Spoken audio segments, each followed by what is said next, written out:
Hola chicos, vamos a abordar ya la unidad número 2. En este caso vamos a hablar del tema de cumplimiento terapéutico. Y bueno, nosotros sabemos que el cumplimiento terapéutico es una situación muy relevante porque en diferentes enfermedades, no solamente las que son físicas, sino también en los trastornos mentales, se ocupa de que el paciente se adhiera a la terapéutica establecida, ¿sí? Es decir, no solamente se base en el consumo o la utilización de fármacos para el tratamiento de las enfermedades. Entonces, sabemos que el cumplimiento terapéutico es el grado en que la toma de la medicación, el seguimiento de la dieta o el cambio en los hábitos de vida del paciente coincide con la prescripción clínica. Es decir, es cuando el paciente sigue las indicaciones establecidas o prescritas por el personal de salud.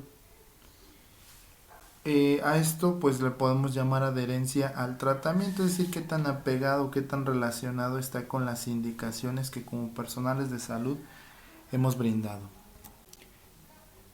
Y sabemos que el problema no es el, como tal decir, el cumplimiento, sino la situación es el incumplimiento terapéutico. El incumplimiento terapéutico lo podemos dividir en dos partes. Uno, un incumplimiento voluntario, que este pues es el más frecuente y llega a tener muchísimas causas. Ejemplos de ellas puede ser que los medicamentos sean excesivos o que sean insuficientes, o también que aparezcan o tener miedo, perdón, a que aparezcan las reacciones adversas en cuanto pues se realice la toma, ¿no? Entonces muchas personas llevan a cabo este cumplimiento voluntario porque no creen que sea necesario medicarse o no creen que su enfermedad necesite algún tratamiento, o básicamente tienen miedo a todo lo que se pueda desencadenar. Y por otro lado tenemos el incumplimiento involuntario, que bueno, es cuando la persona de manera inconsciente no lleva a cabo la toma la toma o la aplicación de la terapéutica. Es decir, esto puede aplicar o lo podemos ver en situaciones de extremas de la vida, como en los niños, ¿no? Los niños, quien se van a encargar de darle su medicación van a ser los padres de familia, ¿no? Entonces, básicamente esa medicación depende de ellos. Al no tenerla, pues estamos en el incumplimiento. La otra es los adultos mayores, que a lo mejor ya por sus capacidades no entienden la explicación acerca de los tratamientos, o también las instrucciones de manera escrita no son claras, ¿no? Y eso puede hacer que el paciente no tome los medicamentos porque no sabe realmente cuáles son los que debe de consumir. Dentro de esto hay otra definición en la que se habla de un incumplimiento razonado, en la que es una alteración voluntaria, es decir, por parte del paciente, de la terapia prescrita, habitualmente disminuyendo la dosis para no sufrir las consecuencias adversas para la salud que podrían derivarse de esa toma. Es decir, el paciente generalmente, pudiéramos decirlo, que esto se relaciona con el cumplimiento voluntario, ¿no? Pero hablamos de razonado cuando el paciente tiene la conciencia o está consciente de que no tomar esos medicamentos pudieran desencadenarse algunos otros eventos, ¿no? ¿Cuáles serían las razones por las que un paciente pudiera llevar a cabo un incumplimiento razonado? Pues tenemos el mal diagnóstico, ¿no? Entonces, ¿cuál sería un mal diagnóstico? Un ejemplo, ¿no? Vas por dolor de garganta, por fiebre, no puedes hablar y pues a tu criterio tú dices, pues yo tengo una enfermedad de la garganta, una infección. Vas y te dan tratamiento con vitaminas y te dicen que no es necesario lo de la infección. Entonces tú dices, ah, caray, ¿no? Entonces no hay un diagnóstico como que correcto, por lo tanto no vas a seguir la terapéutica establecida. La otra es la prescripción incorrecta, es decir, que no haya claridad en las indicaciones, ¿sale? Esto sí pasa mucho porque hay veces que ni siquiera se les entiende a las letras o la prescripción solamente viene en un horario pero no vienen los días o viceversa, puede venir nada más los días pero no te dicen en qué horario. Otra, pues la experimentación de reacciones adversas. Para que tengan en claro, hay dos cosas importantes acá. No son las únicas, pues, pero son las que ahorita hay que hablar. Un efecto secundario y una reacción adversa no son lo mismo. Un efecto secundario es algo que pudiéramos decirlo que es algo tolerable en nuestro organismo y una reacción adversa es algo que puede ser grave, incluso puede llegar a provocar la muerte, ¿sale? Entonces hay que entender eso porque muchas personas dicen, es que es una reacción adversa, ¿no? A veces son efectos secundarios. Un efectos secundarios son los que generalmente vienen en las cajas de las pastillas y te dicen que puede ser dolor abdominal, un mal sabor de boca, flatulencias, náuseas, ¿no? Dolor de cabeza, un ejemplo. Y ya las reacciones adversas serían todas aquellas que pudieran presentarse quizás y como tal puedan ser graves, ¿no? Como que si un medicamento dijera que su uso a largo plazo te puede dejar estéril, ¿no? Sea con una reacción adversa. Eh, Otra cosa serían los tratamientos crónicos. Los tratamientos crónicos en, en estos pacientes, ellos son conscientes de que van a tener que tomar el medicamento o por mucho tiempo o de por vida y eso los va a llevar a que no cumplan como tal con su terapéutica. Y finalmente tenemos otra clasificación donde ya no nos dice si es voluntaria o involuntaria, sino simple y sencillamente nos habla de 5 cosas. Uno, que el paciente no adquiera su medicamento. ¿Por qué no lo adquiere? Pues a lo mejor porque no tiene el recurso económico para comprarlo. Otra pudiera ser que a lo mejor donde vive y a donde está el lugar donde va a comprar los medicamentos está muy retirado. El segundo, se adquiere la medicación y se retrasa el comienzo del tratamiento, es decir, compra el medicamento pero por algún motivo no inicia como tal el tratamiento. 3, pues el retraso de la adquisición e inicio del tratamiento. Esto pues una cosa es a lo mejor no tener el recurso económico y otra cosa es tenerlo y dejarlo para después, ¿no? Y obviamente mientras más tarde adquieras el tratamiento, más tarde lo vas a iniciar. Otra sería que comience el tratamiento y lo abandone ya sea de manera total o parcial antes de su finalización. Esto es muy común. Hay pacientes que se les prescriben tratamientos a veces por 15, por 7 días y que son periodos cortos de tiempo y no se lleva a cabo pues la finalización del tratamiento de manera correcta, siempre lo interrumpen ya cuando se sienten bien, ¿no? Y eso pues representa que el paciente pueda tener una recaída o una recidiva de la enfermedad. Ahora imagínense si esto fuera en un periodo más largo de tiempo, ¿no? Otra es que inicia el tratamiento y lo lleva a cabo de manera incorrecta, es decir, que si está prescrito una tableta, una crema, una inyección, no sé, puede ser cada 12 horas, pues a lo mejor nada más se pone una al día, y si le dijeron que era por 20 días, pues a lo mejor nada más se la puso 2 veces en esos 20 días, ¿no? Estamos hablando de un incumplimiento pues terapéutico. Ahora, hay factores que van a favorecer el incumplimiento y dentro de los primeros tenemos las características del paciente. ¿Qué características debe tener el paciente? 1. Que tenga una actitud despreocupada hacia la enfermedad.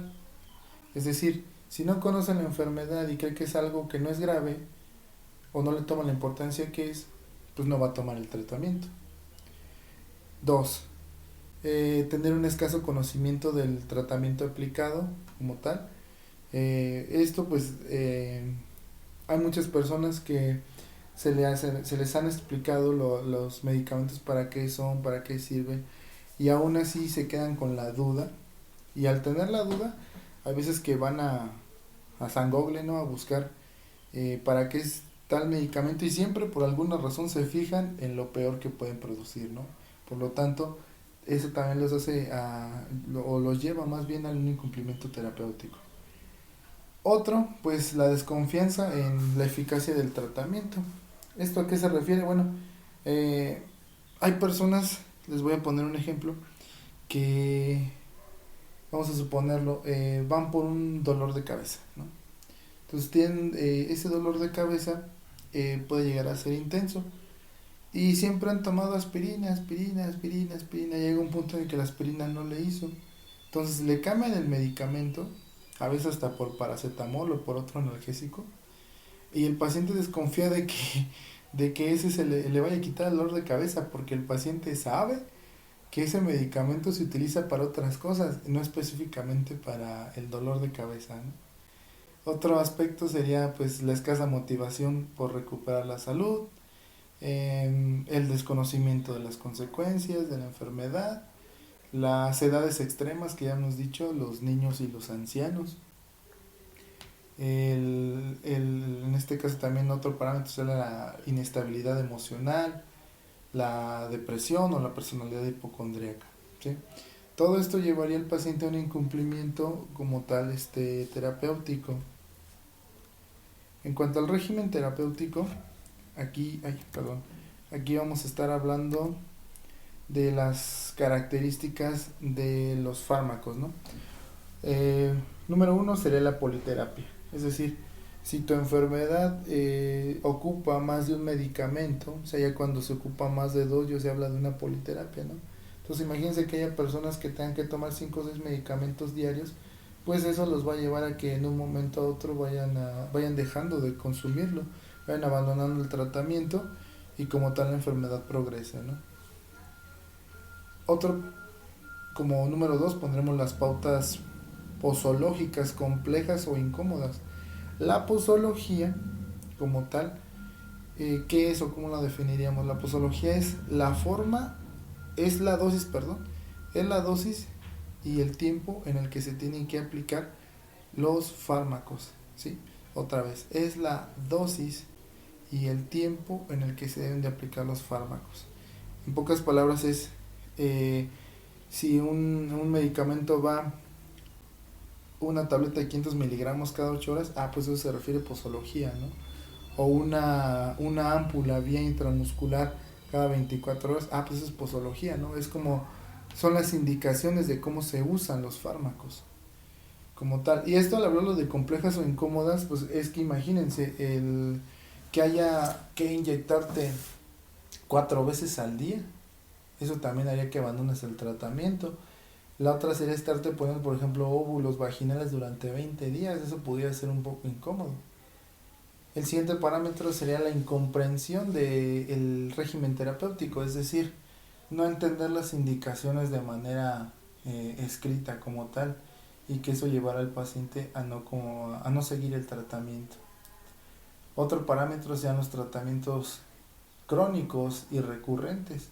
Es decir, muchas veces los tratamientos puede ser que se tomen por cierto tiempo, puede ser en un mes, 2 meses, pero si no se lleva a cabo ese tratamiento, se tiene que aplazar, ¿no? Entonces ya al rato ya, en lugar de haberlo tomado un mes, ya van a ser 6 meses, como tal.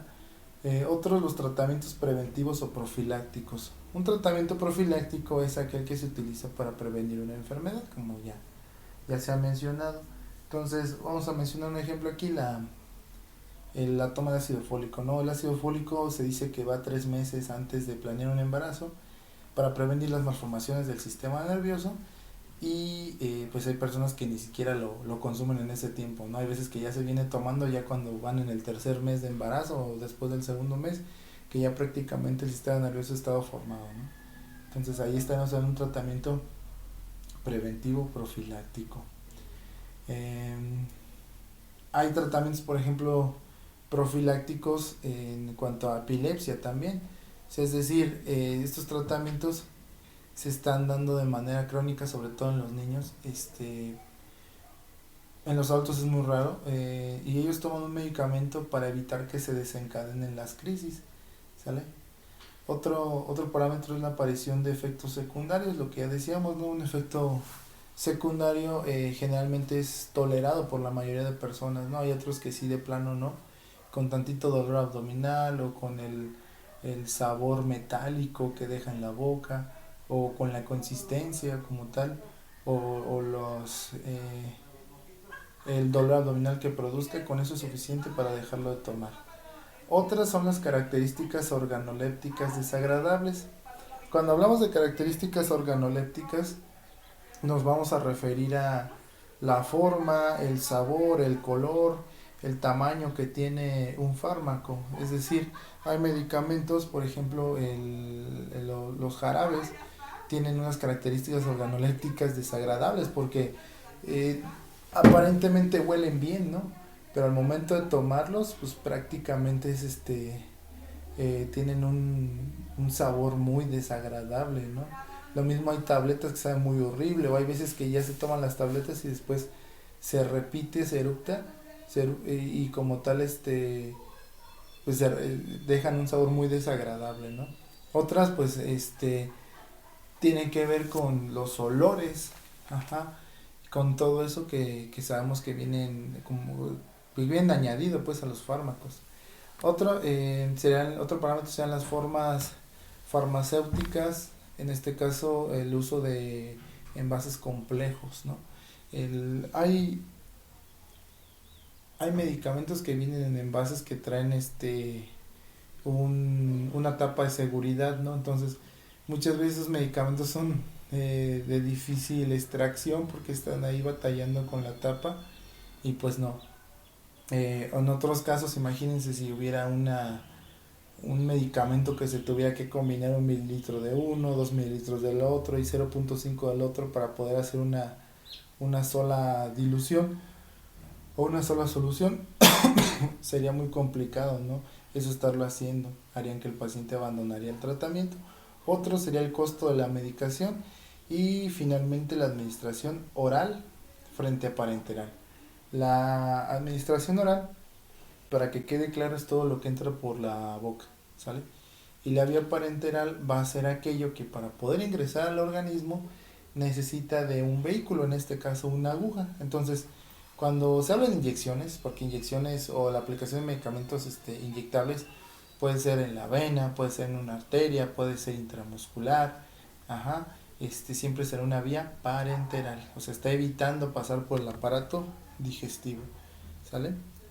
Esas serían en cuanto a características del régimen terapéutico. Ahora, en cuanto a la enfermedad, eh, pues la enfermedad, una enfermedad que sea poco sintomática, es decir, si no te da muchos síntomas, no tiene caso que le des tratamiento, ¿no? Otra que será una enfermedad crónica, recurrente o recidivante, ¿verdad?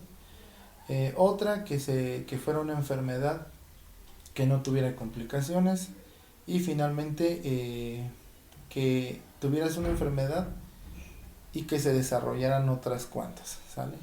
Es decir, la coexistencia con otras patologías. Otro es el entorno social y familiar que también influye mucho para el cumplimiento terapéutico, el incumplimiento, perdón.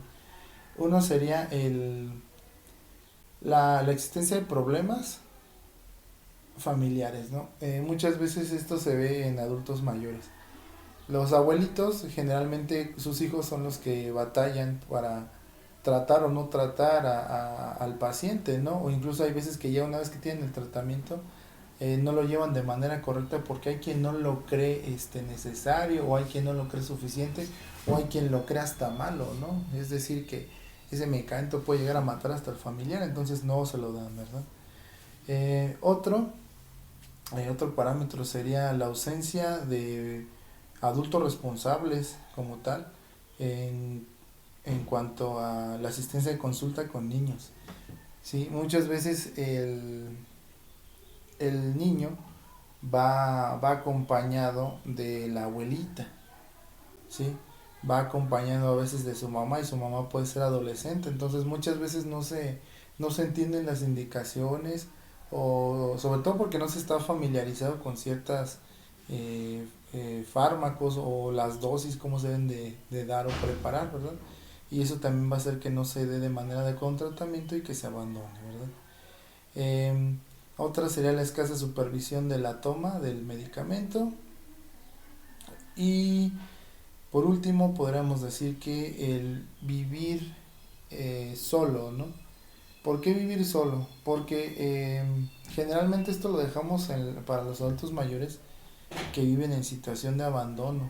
Incluso pues nadie ni sus mismos familiares acuden a visitarlos y obviamente cuando se enferman los pueden llevar al consultorio y no pues sí, ya le dieron su tratamiento y todo, pero hay que ver que se lo tome, hay que ver que siga el tratamiento, porque de lo contrario, pues estamos favoreciendo a que la enfermedad no cure, que pueda dejar complicaciones o secuelas, ¿sale? En cuanto a la estructura sanitaria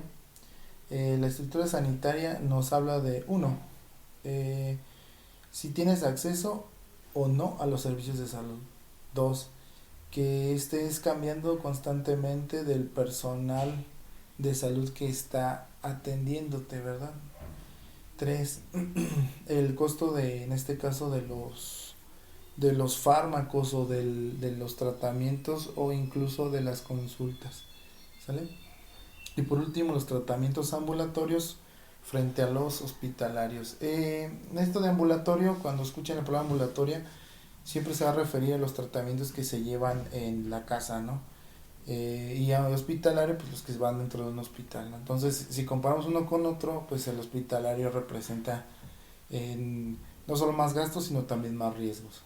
Y finalmente tenemos las características del profesional, del personal médico o sanitario, ¿sale? Aquí pues la poca cooperación o la poca comunicación que se tenga entre el personal de salud y el paciente, ¿no? Muchas veces, y a ustedes les puede llegar a pasar, puede ser que no acudan con ustedes algunos pacientes porque ustedes no tienen esa empatía, no tienen esa, vamos a decirlo, como esa molestia, no se toman la molestia de tratarlos bien, vaya, ¿no? Y pueden ir con otra persona que esté menos preparado, pero como él sí le dice buenos días y como le sonríe al entrar al consultorio, pues es más fácil, ¿no? Que acudan con ellos. La otra es la ausencia de instrucciones escritas, es decir, que todo esto de los tratamientos se den de manera verbal, ¿no? Utilizar el lenguaje técnico y pues bueno, todo esto al final de cuentas va a ir generando que el paciente termine por abandonar o no continuar el tratamiento establecido y con eso pues sabemos que vienen muchas consecuencias. Un ejemplo clásico es no solamente para enfermedades que son infecciosas, ¿no? Pero pues imagínense una enfermedad, por ejemplo, como la esquizofrenia, la depresión, la ansiedad, los trastornos obsesivos compulsivos, qué consecuencias pudieran llegar a tener, ¿no? Para la salud de las personas. Entonces hay que tener en cuenta que siempre es muy importante el cumplimiento terapéutico, ¿verdad? Y bueno, ahora pasando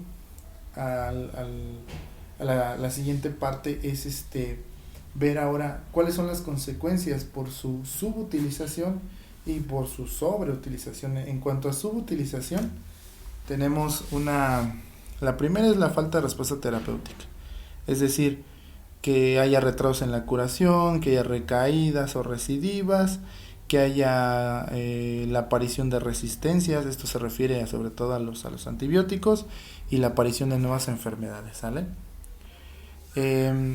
Otra, la alteración de la relación médico-paciente también puede llevar al paciente a que no utilice el medicamento como tiene que ser, ¿no? O sea, y eso pues va generando, sobre todo por la desconfianza, ¿no? Si no le tiene confianza a quien lo está tratando, pues el paciente no va a seguir indicaciones. La otra es una valoración errónea de la efectividad del tratamiento. Yo puedo creer que el tratamiento que di es el correcto, pero si el paciente no lo cree así, él puede llevar a cabo, por ejemplo, que aumente la dosis, o en su caso que la disminuya, o simple y sencillamente que no lo tome y busque otro medicamento que le hayan recomendado y no precisamente el personal de salud, y que lo tome y que tenga muchos efectos graves hacia su salud, ¿no? Se intoxique. El otro, pues el almacenamiento de los medicamentos no consumidos. A esto se refiere cuando nosotros en nuestras casas tenemos un botiquín hasta clandestino donde existen medicamentos de todo tipo, ¿no? Porque siempre que tomamos un tratamiento, nunca se toman todas las pastillas, siempre hay un sobrante y ese sobrante se almacena y al rato eso representa un riesgo porque puede ser que por ahí estén los niños o los adultos mayores y que a veces se toman medicamentos que no es el que es esperado, ¿no? O sea, imagínense que en una caja de paracetamol alguien por accidente metiera unas pastillas anticonceptivas, ¿no? Y alguien va y le duele la cabeza y se toma las pastillas anticonceptivas, ¿no? O peor aún, ¿no? Eh, Hay alguien que va a tomarse un omeprazol para las agruras y se encuentra un Viagra, ¿no? Y se toma un Viagra, ¿no? Entonces eso sí puede llegar a pasar, sobre todo las intoxicaciones. Con los niños es muy fácil que se intoxiquen, sobre todo porque los medicamentos tienen un olor o incluso a veces un sabor agradable, ya sea frutas, y es muy fácil agarrar y tomárselo porque ellos lo considerarían como si fuera un dulce, ¿no? Las repercusiones económicas también tienen que ver mucho aquí, porque por un lado el paciente, al paciente enfermo y que pueda durar mucho tiempo más del establecido, va a generar una pérdida económica, esa es una. Y pues obviamente va de la mano con el ausentismo laboral. Y finalmente también, como se está ocupando de tratamientos, ese representa un gasto, ¿no? Entonces el gobierno a veces tiene que invertir mucho dinero en ciertas enfermedades y en enfermedades que en los pacientes no son conscientes de sus tratamientos, como cuáles en diabetes e hipertensión, ¿no? Aquí en México es muy dado eso de que se inviertan miles, millones de pesos para esos tratamientos y hay personas que ni siquiera acuden a consulta, pues mucho menos van a acudir por sus medicamentos. Y las consecuencias por su sobreutilización, bueno, pues sabemos que se van a presentar los efectos secundarios, ¿no?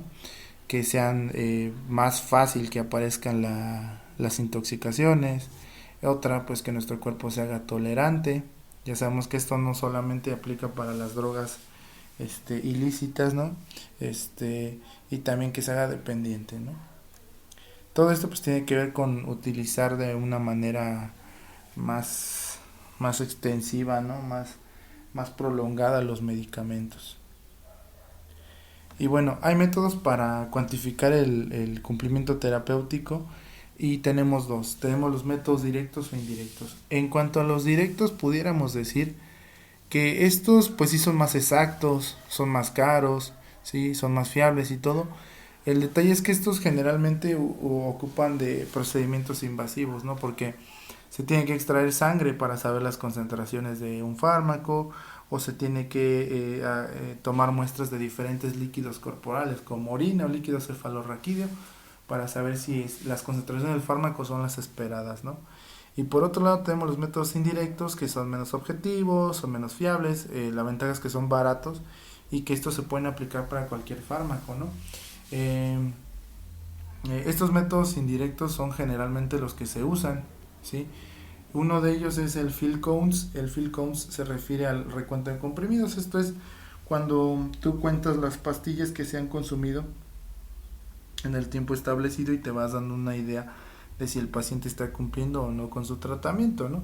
Un ejemplo, si tú recetaras o se prescribiera un fármaco como tal de 7 días y fuera una pastilla diario y la caja tuviera 7 pastillas, se supone que entonces no existiría nada después del tratamiento, ¿no? Y si sobran tabletas, quiere decir que no se ha pegado el paciente a la toma de los medicamentos. Otro es el cumplimiento autocomunicado. En esta pues se le interroga al paciente si ha seguido el tratamiento, lo cual es lo que ya les digo que es muy subjetivo porque pues el paciente te puede decir que sí cuando la realidad es que no. Otro método es el tiempo transcurrido entre dos dispensaciones sucesivas de un mismo medicamento, es decir, hay pacientes que van a ocupar el tratamiento, por ejemplo los ansiolíticos, hay personas que se les puede prescribir por un mes, entonces la caja trae 30 comprimidos, ¿no? Esos comprimidos se supone que de aquí a un mes se tendrían que presentar nuevamente en consulta porque ya para entonces no tiene tratamiento. Entonces, si se llegara a presentar y todavía tuviera tabletas y todo eso, quiere decir que no se ha estado tomando el tratamiento como es, ¿no? Y puede ser que incluso sean hasta más veces, ¿no? O sea, si se le da tratamiento, por ejemplo, con antidepresivos por 2 o 3 meses, y se tiene que valorar también el cumplimiento que tiene. Otro son los sistemas dispensadores de medicamentos. Aquí no, en México casi no se usan, este, porque estos dispensadores hay algunos que son muy sencillos que nada más tienen como que el día que te toca las tabletas, ¿no? Hay otros más modernos que traen ya incluso una alarma que se programa para estar tomando los medicamentos que te corresponden. Y pues es una manera este, práctica de tener como que un seguimiento del cumplimiento terapéutico, pero pues como les digo aquí, a duras penas tenemos la caja de pastillas, ¿no? No hay otra cosa que nos ayude a valorar completamente el cumplimiento terapéutico. Y otro, pues hay cuestionarios que se refieren al conocimiento de la enfermedad. Entonces se supone que un paciente, en estos cuestionarios se les pregunta todo lo relacionado a la enfermedad y también cómo es que o qué conocimiento tienen acerca de su tratamiento. Se supone que mientras más informado esté de su enfermedad, mejor será el apego. Y pues bueno, chicos, esto es todo. Eh, Espero que haya quedado en claro lo del cumplimiento terapéutico. Es algo, pues sí, extenso, es algo que parece de manera muy sencilla decir, ah, pues el incumplimiento es nada más cuando no sigue las indicaciones y ya, sí, pero de eso vienen muchas consecuencias. Entonces, como yo les decía, imagínense en una persona que tuviera depresión, ¿no? Sabemos que el último estadio o la última, el último suceso de la depresión es el suicidio, ¿no? Entonces, imagínense que alguien no tuviera su medicación, ¿no? ¿Qué consecuencia pudiera tener? Una persona con esquizofrenia que no estuviera medicándose, ¿qué consecuencia puede tener? Una persona con ansiedad que también tuviera su tratamiento y la abandonara, ¿qué es lo que se puede presentar, ¿no?